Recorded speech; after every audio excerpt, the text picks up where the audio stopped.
how to come up with accurate valuations so you can profit from buying undervalued stocks. And in a minute, I'm going to open this secret box behind me here. Now, let's talk about how to forecast revenue, okay, and earnings and cash flow at the same time. Now, people get really intimidated in finance, and they get intimidated by financial statements. And it's so much easier than you think if you understand one little thing, okay?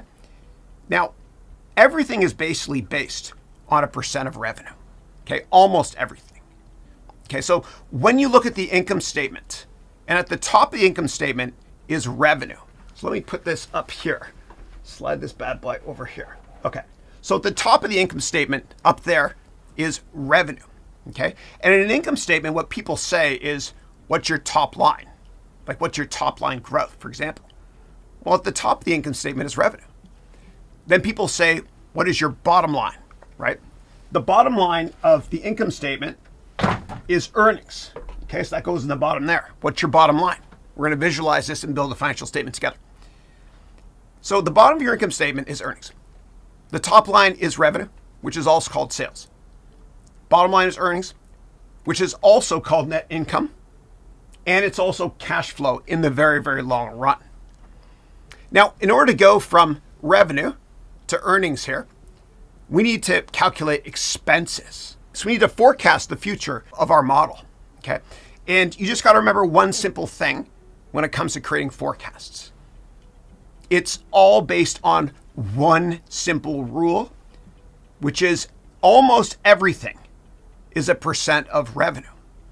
So if you focus on the one driver, revenue, everything else falls into place. And I'll explain how. So what we're going to do is we're going to build an income statement together, okay? And the first expense is COGS, which is cost of goods sold. So my iPhone here is sold for, let's say, $1,000, okay? So I'll put this up here. That's revenue of 1,000 for 1 unit. Please don't fall. Okay, cool. And that thing up there, that iPhone costs, let's say, $500 to make. So what we do is we put the cost of goods sold here. That's our first item here on our income statement. So the cost is $500, which is 50% of revenue.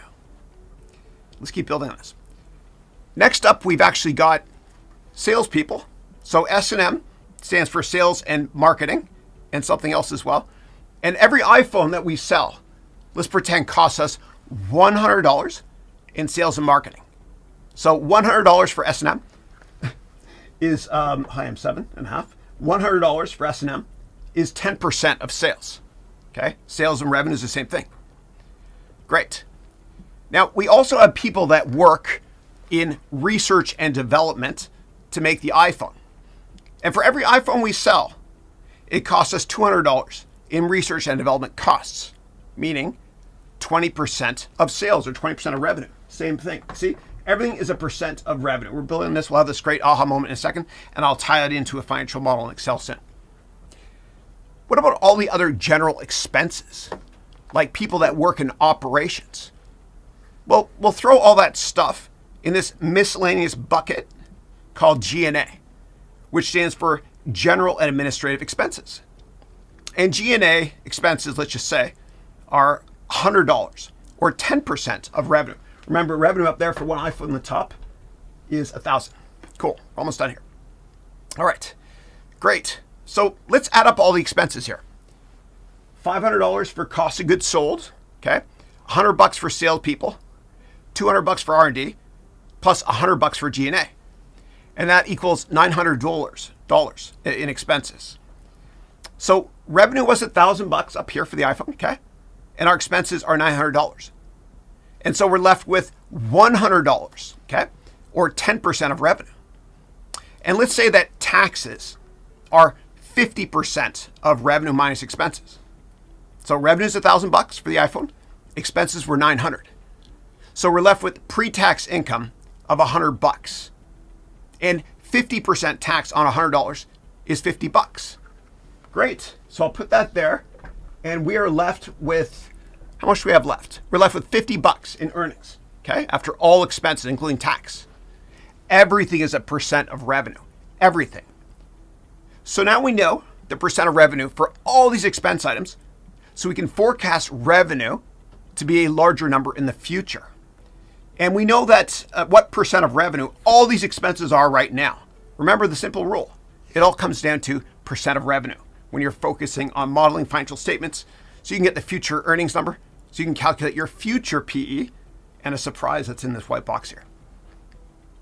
So how do we analyze how profitable this company is using fractions and other stuff?